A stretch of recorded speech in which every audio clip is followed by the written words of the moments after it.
Welcome back to the deep dive. Today we are tackling something incredibly important, road safety. Specifically, we're pulling together a whole stack of sources on how drivers and cyclists can, actually share the road without incident.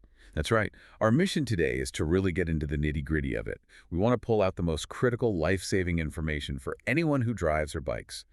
This is about the physics, the laws, and the real-world dynamics. And it is complex. The sources all agree on this. Bicycles are fast. They can seem to pop out of nowhere. They offer zero protection. And they're so easily hidden in a car's blind spots. It's a recipe that really demands a high level of awareness from everybody on the road. So where do we start? What's the foundational problem here? Well, it all begins with what we're calling the visibility and vulnerability gap.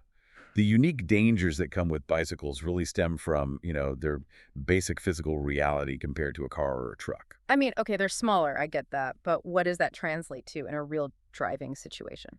It means their low profile makes them just fundamentally harder to see, especially in busy traffic or when the lighting is bad. But the really critical thing is how easily they vanish into blind spots.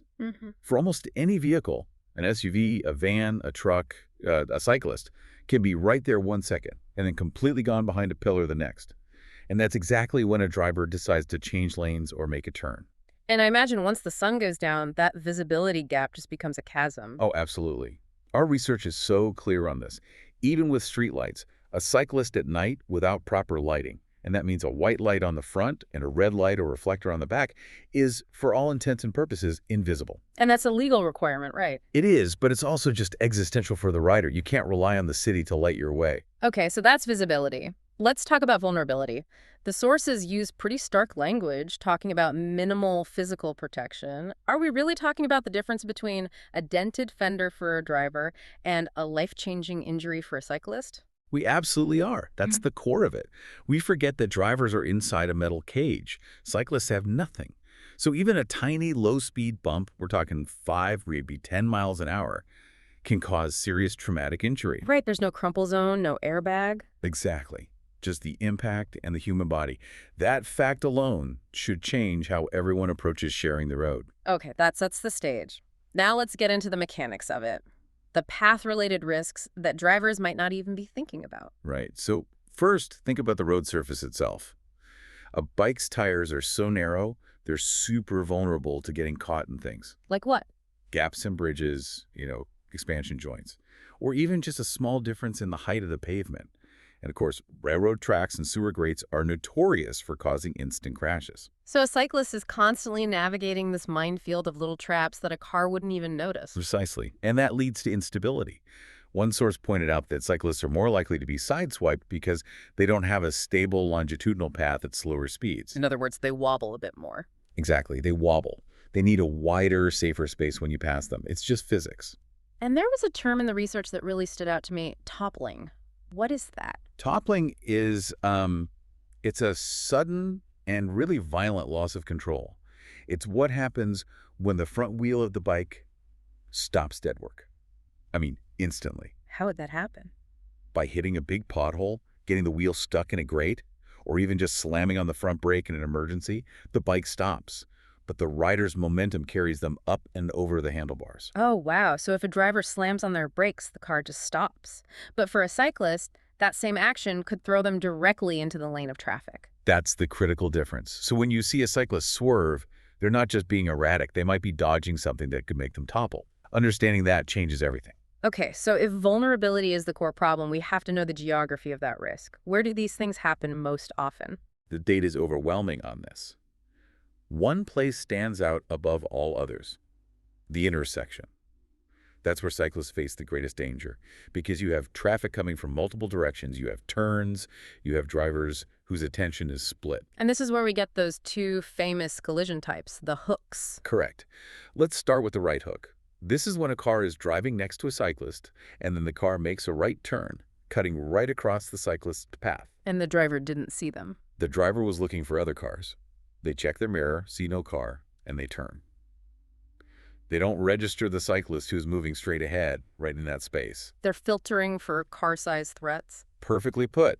Then you have the opposite, the left hook. This is where a car is turning left at an intersection, and they collide with a cyclist who's coming straight through from the opposite direction. And in that case, is it a visibility issue or a speed issue? It's both.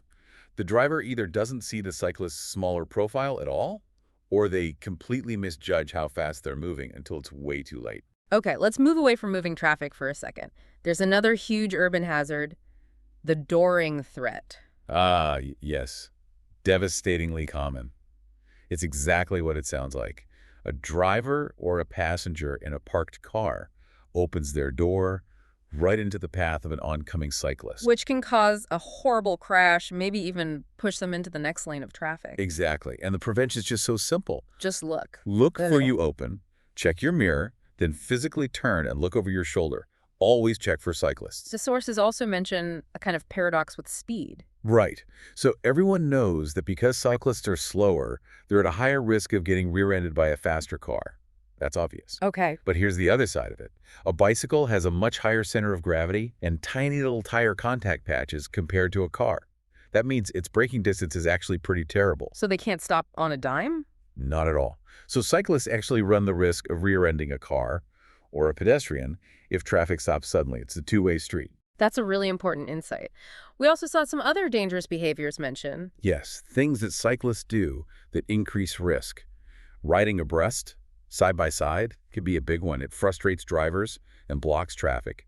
Another is the cut-through, where a cyclist weaves between lanes of stopped cars. Very dangerous. And there was one involving driveways. The exit scenario. That's when a cyclist is riding on the sidewalk and a car pulls out of a driveway. The driver is looking for cars on the road, not for a fast-moving cyclist on the sidewalk. And of course, there's riding the wrong way against traffic, which we see a lot with younger riders. Which is a perfect transition to our next section, the actual rules of the road. What are the non-negotiables here? Number one, without a doubt, is directionality. You have to ride in the same direction as the flow of traffic, period. Riding against traffic is illegal and incredibly dangerous because it messes with everyone's expectations and dramatically increases closing speeds in a collision. And what about communicating, signaling? Predictability is safety. So yes, cyclists are required to use hand signals. Yeah. It's pretty universal. Left arm straight out for a left turn. Right. For a right turn, it can be either the left arm bent up in an L shape or just pointing your right arm straight out. And for stopping or slowing, it's the left arm bent down. Using them consistently is key. Okay, and let's just hammer home the visibility gear again. It's legally mandated for a reason. In low light, you must have a white front light and a red rear light or reflector. It's not a suggestion. All right, now for the big one. The issue that causes the most friction. Road positioning. We've all heard drivers yelling, "Get on the sidewalk." But what does the law actually say about the as far right rule? The rule is that cyclists should ride as far to the right as is practicable. That last part is the key. Meaning there are exceptions. Big exceptions. You don't have to stay to the far right if you're about to make a left turn, if you're passing someone, or, and this is the crucial one, if you need to avoid hazards. Potholes, debris, sewer grates, the door zone of parked cars. Safety always comes first. And that leads us straight to the idea of taking the lane. I can just picture drivers getting so frustrated when a cyclist moves right into the middle of the lane. And it's so important to understand why they do it. A cyclist takes the full lane when the lane is too narrow for a car and a bike to safely travel side by side. So it's a defensive move. It's a proactive safety measure. Yeah. By taking the lane, the cyclist is basically saying, this lane isn't wide enough for you to pass me safely within it, so you'll have to use the other lane. It prevents drivers from trying to squeeze by, which is how so many sideswipes happen. It forces the driver to make a conscious, safe pass. Exactly. It forces them to follow the law. What about actual dedicated bike lanes? You should use them when they're there, of course, but you have to be so careful. They're often placed right in the door zone of parked cars, which is a constant threat. So even in a bike lane, you have to be ready to merge or swerve. Okay, this is great. We've covered risks and rules. Let's finish up with actionable strategies. What can drivers do starting right now? The number one thing is giving space. The law, in most places, requires at least 3 to 4 feet. That's about 1 to 1.5 meters of clearance when you pass a cyclist. 3 to 4 feet. Why that specific distance? It's a buffer zone. It accounts for that wobble we talked about, and it gives the cyclist an escape route if they have to dodge a sudden pothole without swerving into your car. Yeah. If you can't give them that space, you just have to slow down and wait. And for the dooring problem, you mentioned something called the Dutch reach. Yes, it's such a simple, brilliant habit. When you're the driver and you're about to get out, instead of opening the door with your left hand, you reach across your body and use your right hand. And how does that help? Because that motion forces your whole upper body to turn.